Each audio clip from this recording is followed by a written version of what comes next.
നമസ്കാരം. രാജ്യതലസ്ഥാനത്ത് ഭരണസ്തംഭനം തുടരുകയാണ്. അരവിന്ദ് കെജ്രിവാളിന്റെ ഇടക്കാല ജാമ്യത്തിൽ ഇന്നും തീരുമാനമായില്ല.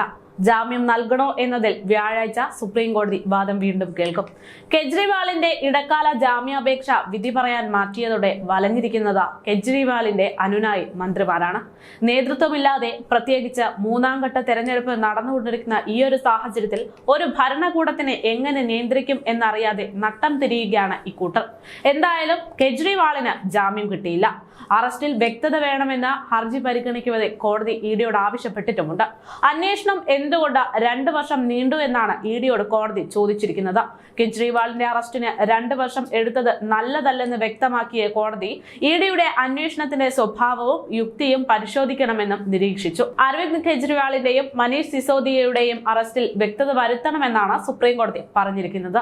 തുടക്കം മുതലുള്ള കേസ് ഫയൽ ഹാജരാക്കണമെന്നും ഇഡിക്ക് നിർദ്ദേശം നൽകിയിട്ടുണ്ട്. കെജ്രിവാളിനെ കുറ്റവിമുക്തനാക്കണോ എന്നതല്ല പരിശോധിക്കുന്നതെന്നും കോടതി വ്യക്തമാക്കി. അറസ്റ്റ് സംബന്ധിച്ചാണ് പരിശോധനയെന്നും കുറ്റവിമുക്തനാക്കാനല്ല എന്നും കോടതി പറഞ്ഞു. വിളവെടുപ്പ് പോലെ 6 മാസത്തിലൊരിക്കലല്ല പൊതു തിരഞ്ഞെടുപ്പെന്നും 5 വർഷത്തിലൊരിക്കലാണെന്നും കോടതി പറഞ്ഞു. കുറ്റകൃത്യത്തിൽ ഉൾപ്പെട്ട രാഷ്ട്രീയ നേതാക്കൾക്ക് പ്രത്യേക പരിഗണന ലഭിക്കില്ല. അരവിന്ദ് കെജ്രിവാൾ ഡൽഹി മുഖ്യമന്ത്രി കേസ് അസാധാരണമാണെന്നും കോടതി പറഞ്ഞു. അരവിന്ദ് കെജ്രിവാൾ മറ്റൊരു കേസിലും പ്രതിയല്ല എന്നും സ്ഥിരം കുറ്റവാളിയല്ലെന്നുമാണ് കോടതി പറഞ്ഞിരിക്കുന്നത്. ജാമ്യം നൽകരുതെന്ന ഇഡിയുടെ വാദത്തിലായിരുന്നു സുപ്രീം കോടതിയുടെ മറുപടി. ഇടക്കാല ജാമ്യം നൽകുന്നത് പരിഗണിക്കരുതെന്ന് ഇഡി കോടതിയോട് ആവശ്യപ്പെട്ടിരുന്നു. സാധാരണക്കാർക്ക് തെറ്റായ സന്ദേശം നൽകുകയാണെന്നും ഇഡി വാദിക്കുകയുണ്ടായി. ഇഡിയുടെ അറസ്റ്റും റിമാൻഡും നിയമവിരുദ്ധമായി പ്രഖ്യാപിക്കണമെന്നായിരുന്നു കെജ്രിവാളിന്റെ ഹർജിയിലുള്ള ആവശ്യം.